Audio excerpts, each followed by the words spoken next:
at Bari Coffee tasting program. So, sir, would you like to say something about this program?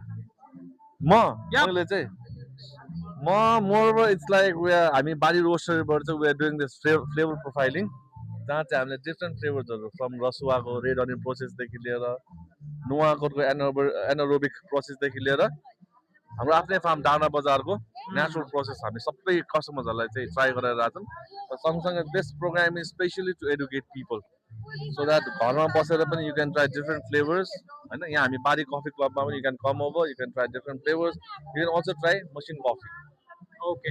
So this is for coffee lovers, and you are giving a platform to them exact to try a lot of things, a lot of new things. varieties. So this is Today, Origin Series 1. Yeah. So Origin Series 2 मा चाहिँ we are coming up with only Eastern coffee, Eastern regions coffee. जस्तो Ilam, Sindhupalchok, Great, Solukhumbu सबै eastern part of नेपालको मात्रै कफीलाई त हामीले origin series सेकेन्डमा चाहिँ हामी we are so planning. it's like you are putting Nepal in front of people in terms of coffee area, Yeah, right? because Getting whole Nepal together. true. This is अहिले चाहिँ we are coming up with different regions of Nepal. So that किन भन्दाखेरि चाहिँ हामी Nepal geographically we are very beautiful. Yeah. र नेपालमा we are different regions र हामीसँग different profiles चाहिँ नेपालमा एकै ठाउँमा पाउँछौँ नेपालमा. Great. So I'm very much fortunate that you Thank you called so me for much. tasting, and we have a lot of people here, a lot of great gathering, great people. And one more beautiful thing I want to show is that here on this table we have got ladies entrepreneurs.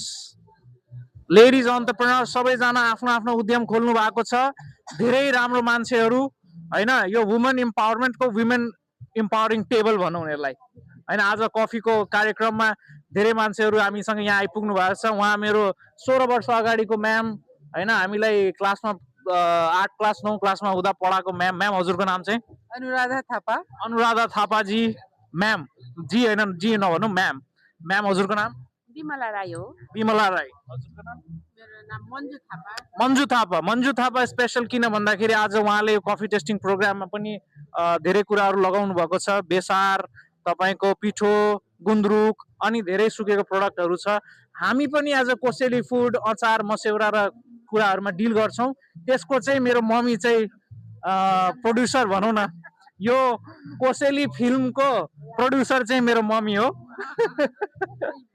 होइन अनि ma'am हजुरको नाम चाहिँ मधु मधुराई उहाँको चाहिँ एउटा धेरै राम्रो अर्ग्यानिक मार्ट छ विराटनगर 12 मा छ हजुर त्यहाँ चाहिँ अर्ग्यानिक मार्ट छ सबै भनेपछि हेल्दी प्रोडक्टहरू डिल गर्ने मान्छेहरू सबैभन्दा ठुलो कुरो उहाँहरू आमाहरू अनि आमाहरूले जहिले पनि चाहन्छन् आफ्नो बच्चालाई राम्रो खाना होस् होइन बच्चाहरू स्वस्थ रहन् त्यो स्वस्थताको ग्यारेन्टी दिनको लागि सबैजना यहाँ तत्पर हुनुहुन्छ अनि नन प्रिजर्भेटिभ कुराहरू खुवाउनु हुँदैछ सबैलाई हामी पनि एज अ कोसेली फुड्स नन प्रिजर्भेटिभमै डिल गर्छौँ नानीहरूले पनि अगाडि गएर राम्रो गरोस् ल केही बच्चाहरूलाई केही सिकाउनलाई हजुर चाहिँ केही भन्न चाहनुहुन्छ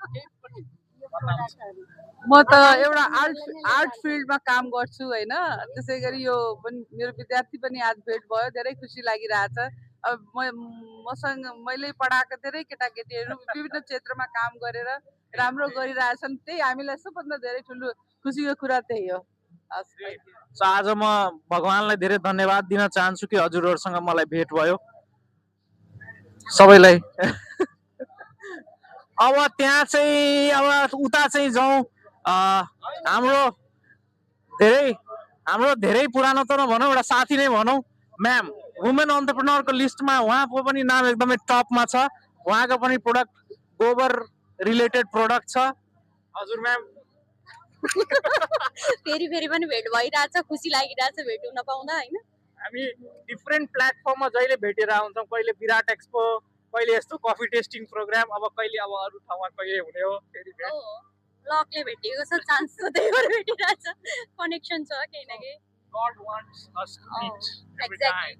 हो नि And what about your husband is there?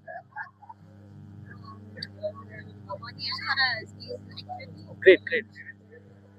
Sir नमस्ते सर मैले हजुरलाई कङ्ग्रेट्स गर्न चाहे अनि थ्याङ्क यू पनि भन्न चाहे किनभने तपाईँले आफ्नो श्रीमतीलाई यति सपोर्ट गरिदिनु भयो उहाँको भेन्चरको लागि हैन त्यो सपोर्ट जहिले पनि चाहिन्छ यस्तो छ यो सपोर्ट भनेको अब मैले श्रीमतीको लागि गरेको छु कसैले आमाको लागि गरे पनि भयो कसैले बहिनीको लागि गरे पनि भयो।